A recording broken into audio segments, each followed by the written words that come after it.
Bien, bonjour à tous. Aujourd'hui on se retrouve pour une petite vidéo sur les nombres premiers. Alors l'objectif de cette vidéo, ça va être de reconnaître si un nombre est premier. Avant de poursuivre, je rappelle que cette vidéo est construite et basée sur les programmes de 5e et de 4e. Néanmoins, elle peut rester intéressante pour un élève de 3e qui souhaiterait réinvestir ou réviser, ou peut-être qu'il y aurait encore des difficultés sur les nombres premiers. Les prérequis, ce sont les notions suivantes, c'est-à-dire ce que vous allez avoir besoin pour comprendre ce que je dis dans la suite de la vidéo en profondeur. Ce sont donc les notions de multiples et de diviseurs, ainsi que les critères de divisibilité. Donc encore une fois, je vous arrête, si vous ne comprenez pas du tout ces notions, allez réviser parce que sinon la suite ne vous sera pas utile. Je vous rappelle rapidement, à travers un exemple, ce que c'est que la notion de multiples et de diviseurs. Donc on dit que 5 est un diviseur de 20, ou que 20 est un multiple de 5, si 20 apparaît dans la table de multiplication de 5. Autrement dit, je peux décomposer le nombre 20 comme une multiplication de deux entiers positifs dont l'un est 5. Voilà, j'en dis pas plus, je vous laisse aller checker des cours et des vidéos qui traitent sur le sujet. Pendant ce temps-là, moi je vais vous rappeler la définition d'un nombre premier, puisque pour reconnaître si un nombre est premier, va peut-être falloir dans un premier temps savoir ce que ça veut dire. Donc voici la définition. Un nombre positif est appelé nombre premier s'il possède exactement deux diviseurs entiers et positifs. Pour vous expliquer cela, je vais vous prendre trois exemples.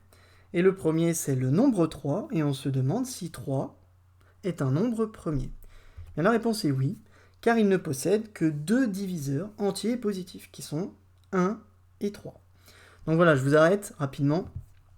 Dès le début, dès la définition et même dès le premier exemple, on parle tout de suite de diviseur. Donc c'est vraiment une notion fondamentale qui est très utile pour la suite.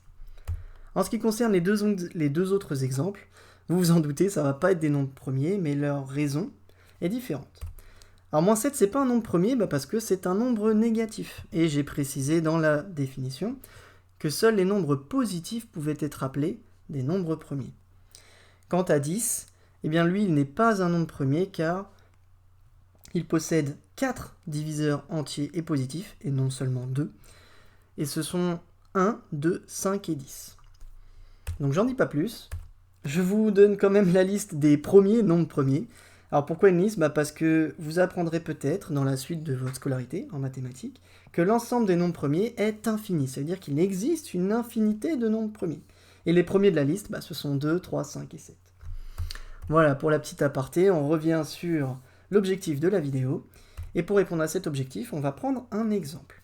Ici, on se demande si 39 est un nombre premier. Donc d'après la définition, pour que 39 soit un nombre premier, il faudrait qu'il ne possède exactement que deux diviseurs entiers et positifs.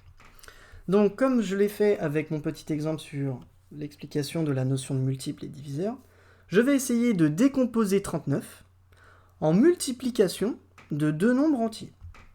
Et on va commencer dans l'ordre, on va le faire avec 1. Bien, 39, scoop incroyable, international, 39 c'est 1 fois 39. Donc autrement dit, ça veut dire, à travers cette égalité, on peut en tirer beaucoup de choses. Ça veut dire quoi ? Ça veut dire que 39 est un multiple de 1. Pourquoi ? Parce que 39, il apparaît dans la table de multiplication de 1. Oui, parce que 39 c'est 1 fois 39. Mais de la même manière, 39 apparaît dans la table de multiplication de 39, puisque 39, c'est 39 fois 1. Donc, à travers cette petite égalité, c'est très facile et évidente, je fais déjà apparaître deux diviseurs entiers et positifs de 39, qui sont 1 et 39. Donc à ce stade de la vidéo, vous pourriez me dire, et peut-être à juste titre pour l'instant, monsieur c'est bon là en fait, 39 c'est un nombre premier, j'ai trouvé deux diviseurs entiers et positifs. C'est 1 et 39. Stop, c'est bon, nickel.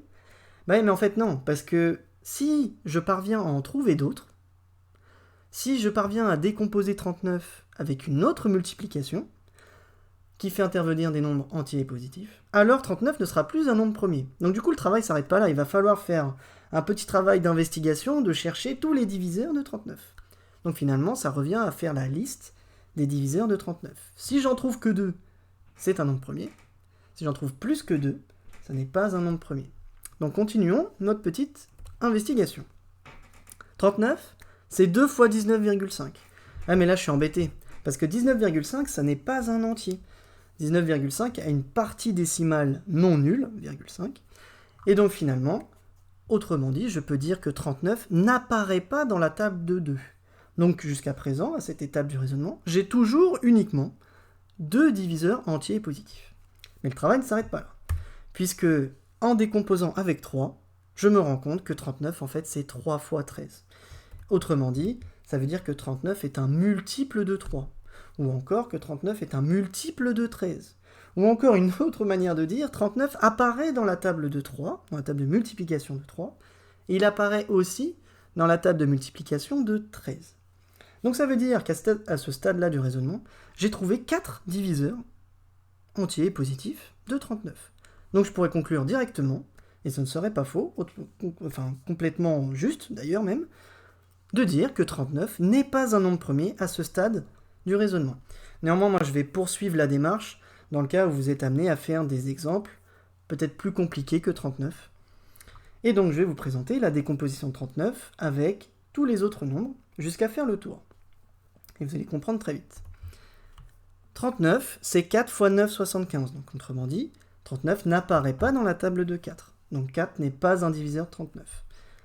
Et je continue, il n'apparaît pas non plus dans la table de 5, ni dans la table de 6. Donc 5 et 6, ce ne sont pas des diviseurs de 39. Et en fait, je pourrais même continuer, et là j'avoue, je vous spoil, et je vous fais le raisonnement à votre place, et il faut me faire confiance.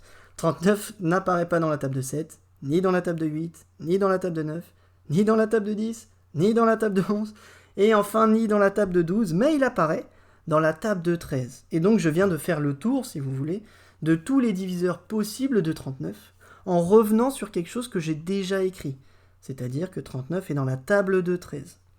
Donc finalement, à ce stade du raisonnement, je peux affirmer que 39 possède exactement 4 diviseurs entiers et positifs, qui sont 1, 39, 3 et 13. Il n'est donc pas premier, fin du raisonnement. Félicitations, vous avez réussi à suivre jusqu'à cette partie de la vidéo, et vous auriez raison de dire monsieur, c'est beaucoup trop long en fait. Si je dois décomposer 39 avec tous les nombres, bon là, je pense pouvoir le faire avec une calculatrice à la limite, pour savoir que 39 c'est 4 fois 9, 75, je ne cache pas que même moi je l'ai fait à la calculatrice. Mais néanmoins, on fait quoi si le nombre à chercher c'est 238 ? Est-ce qu'il va vraiment falloir faire tous les diviseurs ? Bah, la réponse est évidemment non.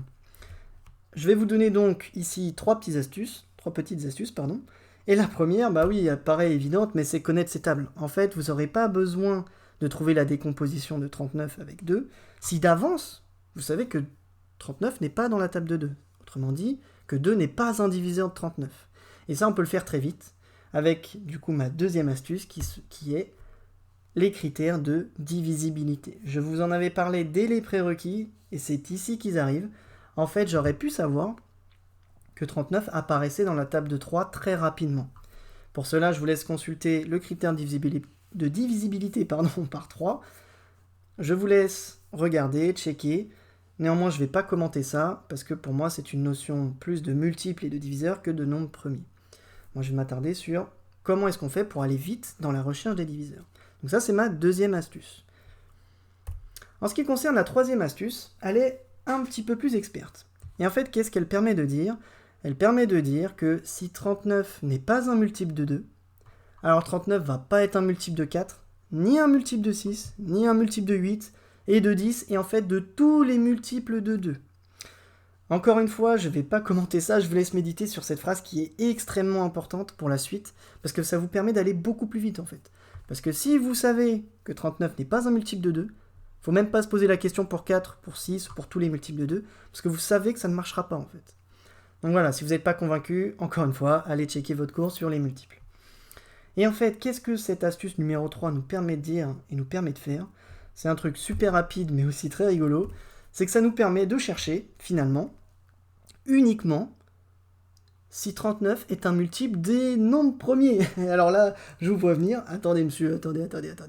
Là, à ce stade de la vidéo, vous nous demandez de savoir si 39 c'est un nombre premier, en sachant et en cherchant si 39 est un multiple de nombres premiers.